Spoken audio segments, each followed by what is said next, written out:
मेरे ठीक बगल में आप जो ये लिखा हुआ देख रहे हैं, ये आज बांग्लादेश की तकदीर जैसा बनता दिख रहा है। जी हाँ, यूनुस की हिटलर शाही और बांग्लादेश की तय बर्बादी। क्यों कह रहे हैं? पिछले कुछ दिनों से बांग्लादेश ऐसे रक्त रंजित माहौल में जी रहा है जहां पर वो छिपाने और दिखाने की बहुत कोशिश कर रहा है और ये जरूर कह रहा है कि पूरी दुनिया प्रोपेगेंडा कर रही है, लेकिन असल चीजें तो सामने आती ही रहती हैं। शुरुआत कर लेते हैं बड़ी खबर के साथ। बांग्लादेशी नोटों से अब शेख मुजीबुर रहमान की तस्वीर हटाए जाने की तैयारी कर ली गई है।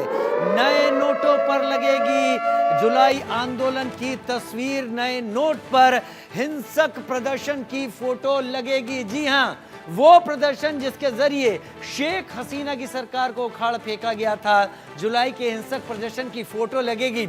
इस बात को दरकिनार करते हुए कि ये हिंसक प्रदर्शन कैसे बांग्लादेश में माइनॉरिटी के ऊपर जुल्म, उनके खात्मे, महिलाओं के रेप, बच्चों के साथ दरिंदगी, पूजा पाठ स्थलों की तबाही, इन सब से जुड़ा हुआ है। लेकिन फिलहाल मोहम्मद यूनुस पूरी तरीके से कट्टरपंथ के उस रंग में रंग गए हैं जहां पर उन्हें केवल और केवल इस्लाम दिख रहा है, बाकी का खात्मा करना तय, और उन निशानियों को वो गर्व के साथ अपने नोट पर सजा रहे हैं। हटा किसे रहे हैं? शेख मुजीबुर रहमान को, जिन्होंने बांग्लादेश की आजादी के लिए बड़ी कीमत अदा की थी। लेकिन बड़ी खबर, नए नोट पर कट्टरपंथियों की झलक, नए नोटों में धार्मिक संरचनाएं। जी हां, कट्टरपंथियों की झलक, धार्मिक संरचनाएं नए नोटों में होंगी। ये एक ऐसी कोशिश है जो इस शख्स को, जो अपने को नोबेल पुरस्कार विजेता कहता है और कहता है मैं बहुत मॉडर्न हूं, मैं बहुत खास हूं, मैं दुनिया के लिए मैंने बड़े काम किए हैं, वो रेडिकल्स बन रहा है। जुलाई आंदोलन की तस्वीरें लाएगा जिसमें लोगों के साथ ज्यादती हुई, जुल्म हुए। हमें यह भूलना नहीं होगा कि आरक्षण पर आंदोलन था, लेकिन हमें यह भी भूलना नहीं होगा कि एक साथ हिंदू माइनॉरिटी को खत्म करने की इस आंदोलन की आड़ में जो साजिश रची गई, उसका लीडर ये शख्स हो गया है जिसका नाम मोहम्मद यूनुस है। तबाही और बर्बादी लाने वाला ये शख्स अब बांग्लादेश में वो परिवर्तन ला रहा है जो आईएसआई चाहती थी। 6 महीने के भीतर नए नोट आएंगे। शुरुआत में 4 नोटों के डिजाइन बदलेंगे।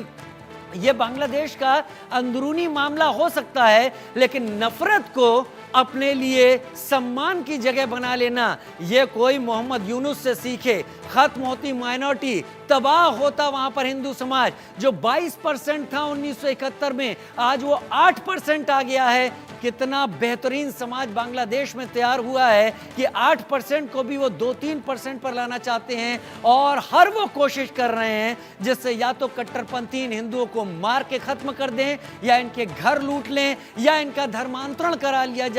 पूरी तरीके से कट्टरपंथ में जकड़ गया है बांग्लादेश। शुरुआत में 4 नोटों के डिजाइन बदलेंगे, कोई बात नहीं, बांग्लादेश का अपना मामला है, लेकिन उस पर उस जुलाई आंदोलन की तस्वीरें डाली जाएंगी जिसके जरिए नफरत हिंदुओं के खिलाफ थी, लेकिन असल में शेख हसीना को वहां से भगाया गया था, निकाला गया था। लेकिन जिसने बांग्लादेश बनाया, जिसने वो कुर्बानियां दी, जिसने आपको बांग्लादेश नाम का एक देश दिया, आखिर उससे इतनी नफरत क्यों है, ये भी जानिए। तो बांग्लादेशी नोटों की तस्वीर बदलेगी। उन पर अब तक मुजीबुर रहमान का फोटो होता था, उसे हटाने की तैयारी कर ली गई है। जुलाई के हिंसक प्रदर्शन की उस पर फोटो लगाई जाएगी। बांग्लादेश सेंट्रल बैंक अब नए नोट छाप रहा है। 20, 100 और 500 टका के नए नोट छप रहे हैं। 1000 टका के भी नए नोट छपेंगे। अब बंगबंधु शेख मुजीबुर रहमान की फोटो नहीं होगी, ये बांग्लादेश का अपना मानना है। लेकिन जिस कट्टरपंथ को, जिस कट्टरपंथी ताकतों के दबाव में आकर आगे बढ़ाया जा रहा है, वो बांग्लादेश के समाज को एक ऐसे कट्टरपंथ में तब्दील करेगा जैसा आपने पाकिस्तान में देखा, जैसा सीरिया में देखा, जैसा और दूसरे कंट्रीज में देखा, जहां पर कट्टरपंथ ने पूरी तरीके से तबाह करके रख दिया देश को। अपने राष्ट्रपिता के साथ कैसा सुलूक।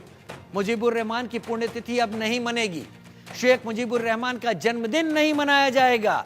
मुजीबुर रहमान के जन्मदिन पर छुट्टियां रद्द, शेख मुजीबुर रहमान की प्रतिमाएं तोड़ी गईं, बंग भवन में शेख मुजीबुर रहमान का तस्वीर को हटा दिया गया, सरकारी ऑफिस से तस्वीर हटा दी गई। ऐसा लग रहा है जैसे कि ये आंदोलन ना हो, मोहम्मद यूनुस की कोई पर्सनल खुन्नस हो या पर्सनल गुस्सा हो, जैसे मोहम्मद यूनुस इस वक्त निकाल रहा है। लेकिन इसके चलते बांग्लादेश जिस कट्टरपंथ रेडिकल इस वक्त रूप में आ गया है, वो अपने लिए कितना बड़ा खतरा है ये अलग बात, वो पड़ोसी भारत के लिए कितना बड़ा खतरा है ये दूसरी बात यहां पर है, जो हम आपको समझाने की कोशिश करेंगे, क्योंकि चर्चा करेंगे, लोगों के साथ जानने की कोशिश करेंगे कि एक शख्स जो खुद को नोबेल पुरस्कार विजेता कहता है, आखिर उसने हंसी हंसी खुद को कट्टरपंथ में शामिल होना क्यों कबूल कर लिया, क्यों वो आंख बंद करके बैठा हुआ है जब लड़कियां रोती हुई हिंदू दिखाई पड़ती हैं, उन लड़कियों के मुंह पर टेप, हाथ में रस्सी बंधी होती है,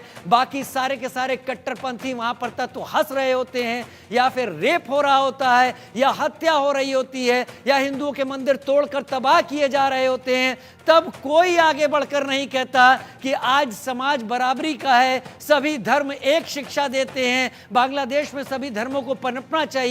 आखिर बांग्लादेश से ऐसी आवाज क्यों नहीं उठती है?